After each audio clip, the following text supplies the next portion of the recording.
ఎప్పుడైనా స్టోరీని అర్థం చేసుకోవడానికి ప్రయత్నించండి. వాళ్ళు ఏం చేశారు, దేనికోసం వాళ్ళు ప్రాణత్యాగాలు చేశారు, వాళ్ళు మన ధర్మ రక్షణ కోసం ఎంతగా పోరాడారు అనేది మీరు అర్థం చేసుకోండి. అర్థమవుతుందా? ఆయన ఎవరు? మదన్ లాల్ డింగ్రా గారు లండన్లో అసలు బ్రిటిష్ అధికారిని ధైర్యంగా చంపేసి ధైర్యంగా తిరుగుతాడనమాట మదన్ లాల్ డింగ్రా గారు. అయితే ఈయన ఎక్కడ జన్మిస్తారు? అమృత్సర్ నగరంలో జన్మిస్తారు. తండ్రి ఏం చెప్తాడు? ఆయన నువ్వు పై చదువులకు వెళ్తున్నావు, మదన్ లాల్ గారి తండ్రి, అయినా నువ్వు పై చదువులకు వెళ్తున్నావు, నువ్వు అక్కడ ఉండే కుర్రవాళ్ళతో ఎటువంటి గొడవలు పెట్టుకోకుండా ఉండయా అంటే, ఈయనకి చిన్నప్పటి నుంచి మనకి దేశం మీద ధర్మం మీద ఆయనకి కొంచెం ఇంట్రెస్ట్ ఉంటుంది. ఎవరో వచ్చి పక్కన చదువుకునే వాళ్ళు మన దేశం ఇలారా, మీ భర్త మాత ఇలారా అంటే మనకు కోపం వస్తుందా రాదా? మీ అమ్మ ఇలారా అంటే కోపం వస్తుందా? ఇంట్లో వాళ్ళని ఏదన్నా అంటే మనకి ఎలా కోపం వస్తుందో ఆయనకు కూడా మన ధర్మ వీరుల్ని, మన విప్లవ వీరుల్ని అంటే కూడా ఆయన కోపం వచ్చింది అనమాట. అప్పుడు మదన్ లాల్ డింగ్రా గారు ఏం చేస్తారంటే చాలా కోపం తెచ్చుకొని ఒక వ్యక్తిని హత్య చేస్తారనమాట. ఆ వ్యక్తి ఎవరయ్యా అంటే బ్రిటిష్ అధికారి కింద పనిచేసే వ్యక్తి అనమాట. అప్పుడు మదన్ లాల్ డింగ్రా గారు సరే అట్లా ఉండేసరికి మన ధర్మం పట్ల ఎవరైతే పోరాడుతున్నారు, వీర సావర్కర్ గారి స్టోరీ కూడా మనం తెలుసుకున్నాం. వీర సావర్కర్ గారి పెద్దన్న ఎవరు? గణేష్ ఆయన పేరు. ఆయన ఒక పెద్ద విప్లవీయుడు అనమాట. ఆయన్ని అన్యాయంగా తీసుకెళ్ళి జైల్లో పెడతారు. జైల్లో పెట్టినప్పుడు కోపం అనేది ఆగదనమాట. బ్రిటిష్ వాళ్ళు ఎంత చేస్తారు, ఇంకా మా వాళ్ళని ఇలా జైల్లో పెడితే మా దేశ రక్షణ మేము ఎలా చూసుకోవాలి, ఇట్లా దేశ రక్షణ చేసే వాళ్ళందరినీ ఎలా తీసుకెళ్ళి బ్రిటిష్ వాళ్ళు లోపల పెడితే మా దేశాన్ని, మా ధర్మాన్ని మేము ఎలా కాపాడుకోవాలి అని చెప్పేసి ఇందులో కోపం అనేది బాగా మదన్ లాల్ డింగ్రా గారిలో బాగా కోపం అనేది వచ్చేసేస్తుంది అనమాట. ఏం చేస్తాడు?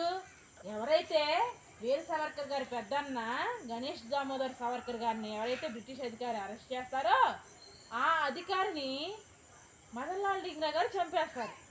మదన్ లాల్ డింగ్రా గారు చంపేసినప్పుడు నువ్వు బ్రిటిష్ అధికారిని చంపేస్తావని ఈయన తీసుకెళ్ళి జైల్లో పెడతాడు. ఆయన అన్నమాట కరెక్టే కాదా? ఫస్ట్ దామోదర్ సావర్కర్ గారిని అరెస్ట్ చేశారు బ్రిటిష్ వాళ్ళు. ఆయన ఒక గొప్ప విప్లవీరుడు. ఇప్పుడు ఆయన జైల్లో ఉన్నాడు, మన ధర్మాన్ని కాపాడాలని మదన్ లాల్ డింగ్రా గారిని చూస్తుంటే వీడు అనేక మందిని పోగు చేస్తున్నాడు రా, యువతల్ని, భారతీయ యువతల్ని అని చెప్పేసి ఈయన కూడా తీసుకెళ్ళి లోపల పెడతారనమాట. అయితే చివరికి ఏమవుతుంది? అప్పుడు మనకి తుపాకీలు కూడా ఉండేవి కదనమాట.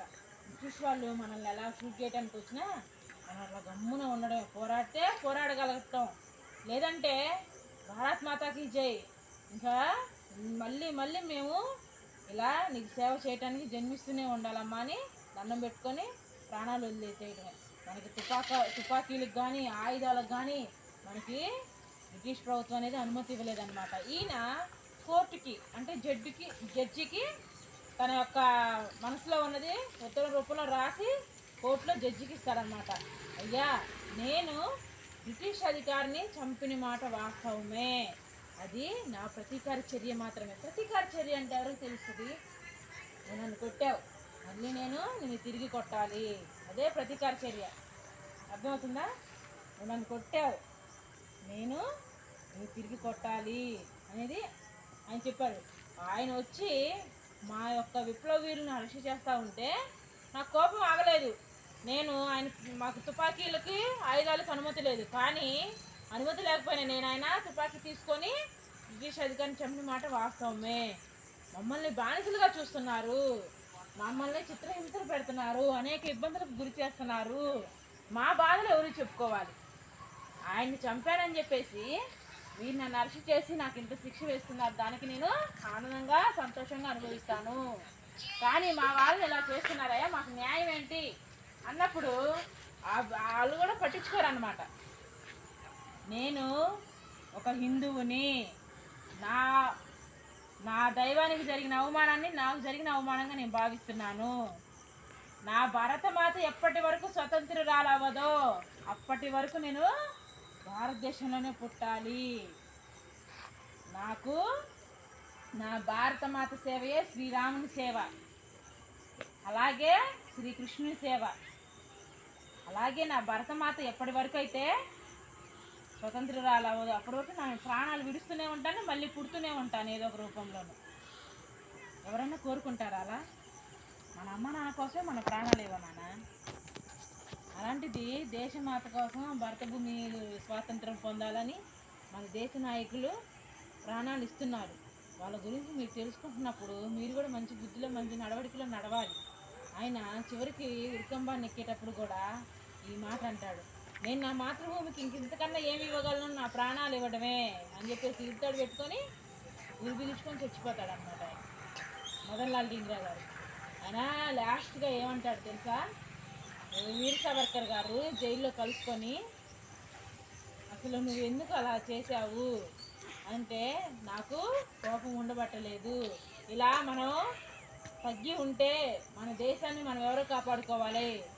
ఒకవేళ నేను మరణిస్తే నా యొక్క మరణ సంస్కారాలు హిందూ సాంప్రదాయ ప్రకారమే జరగండి, కేవలం నా శరీరాన్ని కూడా ఇతర మతస్థుల చేతిలో పడనివ్వకండి. ఆయన చదువుకోవడానికి ఇంగ్లాండ్ వచ్చాడు, కూడా అమ్మేసేసి దేశ రక్షణ కోసం వాడమని చెప్పాడనమాట. ఇది భవ్య శ్రీనివాస్ చెప్పిన కథలో ఉన్నది. అర్థమైందా? మీరు బట్టి పట్టి చదవకుండా అర్థం చేసుకోవడానికి ట్రై చేయండి. మదన్ లాల్ డింగ్రా గారి లాగా మీరు దేశం పట్ల ధర్మం పట్ల గౌరవంగా మన తల్లిదండ్రులని, మన భూమిని, మన భారతదేశాన్ని, మన మాతృభూమిని గౌరవిద్దాం. జై మదన్ లాల్ డింగ్రా గారికి, మదన్ లాల్ డింగ్రా గారికి, మాతాకి మాతాకి.